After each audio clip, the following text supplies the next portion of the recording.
Salutations à vous et bienvenue sur votre chaîne ANDGC. Cette nouvelle vidéo porte sur les femmes enceintes. Est-ce qu'il faut cacher votre grossesse ou pas? Que le Seigneur vous donne le discernement vous-même de trouver la réponse à la fin de cette vidéo. Moi, mon avis, c'est toujours de dire, en général, oui, il faut cacher la grossesse, il faut pas le dire. Mais vous n'êtes pas obligé de me suivre. On va lire quelques textes bibliques et que le Seigneur vous donne le discernement de pouvoir déterminer la réponse par rapport à votre contexte, par rapport à la grossesse de votre femme, de votre maman, d'une sœur, de quelqu'un qui est enceinte. Et donc, n'hésitez pas aussi à partager cette vidéo aux gens que vous savez qui attendent peut-être des enfants. Vous devez savoir que lorsqu'on met au monde un enfant, on ne met pas juste au monde un corps. On met au monde une âme, on met au monde un esprit. L'esprit est chargé d'un programme à accomplir ici sur terre. L'âme va veiller à ce que cette vie-là soit en accord normalement avec l'équilibre physique, l'équilibre spirituel, la mission que Dieu a donnée à cette personne. Et l'âme doit veiller à ce que dans tout son cheminement sur la terre, elle ne puisse pas oublier son origine, donc Dieu, et servir son origine, donc Dieu, et se tourner vers Dieu. Peu importe ce que cette âme fera dans un mariage, dans une vie, dans une société, le but serait toujours d'être le représentant de Dieu là où cette âme-là sera.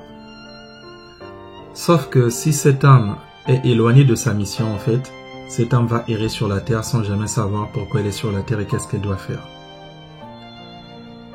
Jésus-Christ le dit dans la parole, dans la Bible, il sait ce qu'il est venu faire sur la terre.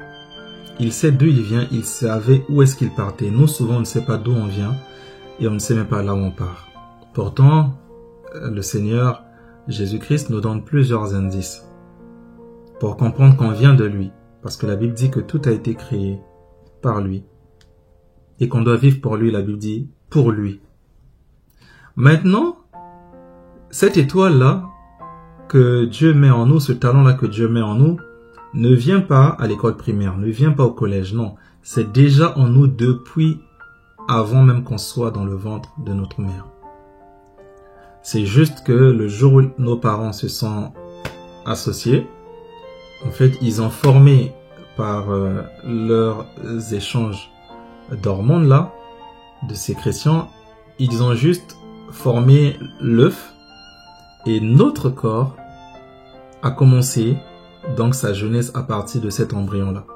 Cependant, ils n'ont pas formé notre âme, ils n'ont pas formé notre esprit et donc notre esprit est venu rentrer là dans ce développement, dans ce chemin de 9 mois, 10 mois pour certains, 8 mois pour d'autres, en tout cas dans ce cheminement dans le ventre avant de venir sur ce monde.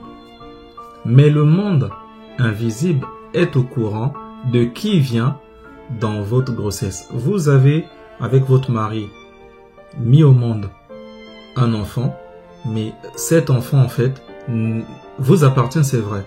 Mais ce que vous avez donné à cet enfant, ce n'est que son corps. Son âme et son esprit vient de Dieu. Son esprit est chargé d'un programme donné à accomplir sur la terre. Sa destinée est connue parfois pour certaines personnes. C'est ainsi que, avant que David soit roi, il avait été consacré. C'est ainsi que Jérémie, avant d'exercer son ministère, Dieu lui dit qu'il connaissait Jérémie dès avant le ventre de sa mère. Il y a un programme, parfois une présélection dans la souveraineté de Dieu pour certaines personnes.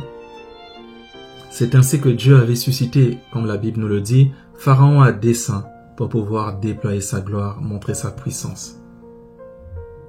C'est ainsi que, avant même qu'on croit en Dieu, il a déjà mis, par exemple, par la prophétie du prophète Joël, le Saint-Esprit d'avance en nous, afin que ceux-là qui étaient ses enfants, ceux-là qui allaient vivre dans le temps de cette promesse, peut-être même païens ou pas, lorsqu'ils seraient au temps de cette promesse, qu'ils reçoivent, voilà, cet esprit, comme il a dit, sur toute chair. Vos filles et vos fils prophétiseront. Donc, il y a des programmes spirituels qui sont établis d'avance, qui s'appliquent à certaines âmes, qui s'appliquent à certaines personnes, ici sur la terre. Et les esprits mauvais le savent, et les gens qui ont des yeux le savent. C'est ainsi que Jésus-Christ, vous allez voir qu'on dit, les mages ont suivi son étoile jusqu'à Bethléem. Donc, ça ramène à une conclusion sur ces premières 5 minutes, c'est que vous ne mettez pas au monde juste un corps, vous mettez au monde une destinée. Vous mettez au monde quelqu'un qui peut sauver des âmes plus tard. Vous mettez au monde quelqu'un qui peut sauver la famille plus tard. Vous mettez au monde quelqu'un qui peut être président un jour.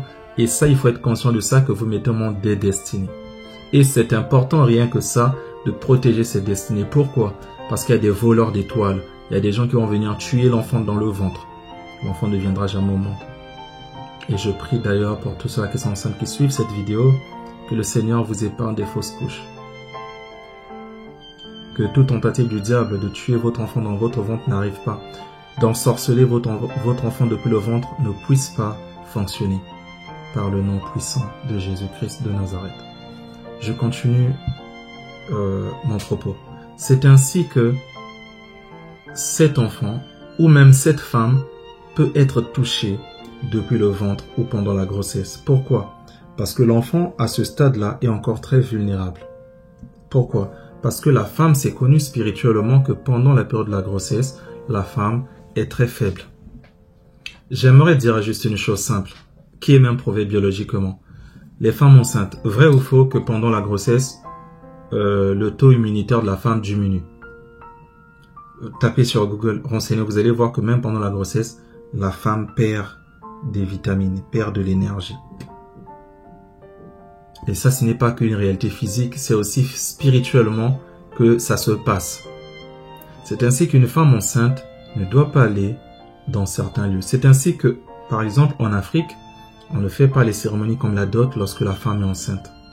C'est ainsi que une femme enceinte parfois est interdite d'aller dans certaines veillées, est interdit d'aller le jour de l'enterrement par exemple de quelqu'un, d'aller jusqu'au cimetière. Quand on ne le sait pas, on va juste et on met au monde plus tard parfois des enfants dont les destinées ont été volées. Parfois plus tard on perd l'enfant, parfois l'enfant meurt.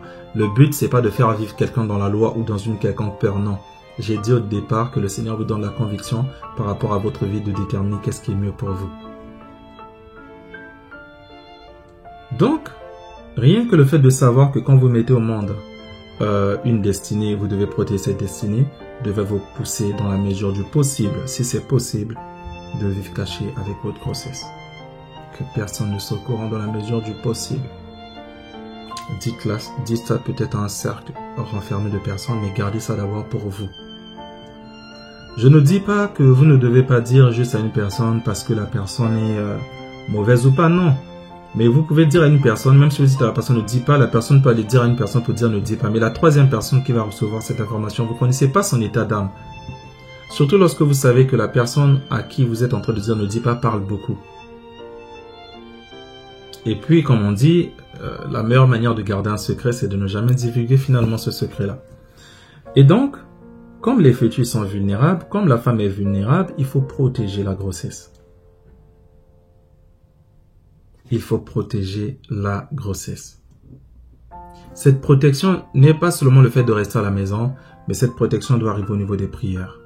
Et je prie pour la protection spirituelle de quelqu'un.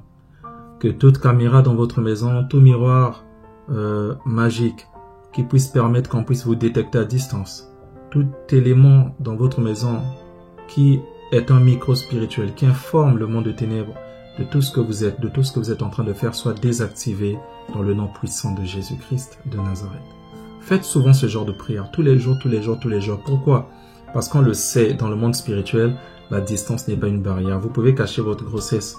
Vous habitez en Allemagne, vous avez une connaissance au Mali, ou je ne sais pas en Haïti, qui est je ne sais où, qui vous appelle, qui dit « Ah, j'ai rêvé, tu es enceinte ». Donc, il faut prier pour que Dieu protège, que spirituellement, qu'il y ait des brouillards spirituels, afin qu'aucun radar négatif ne puisse capter vos informations.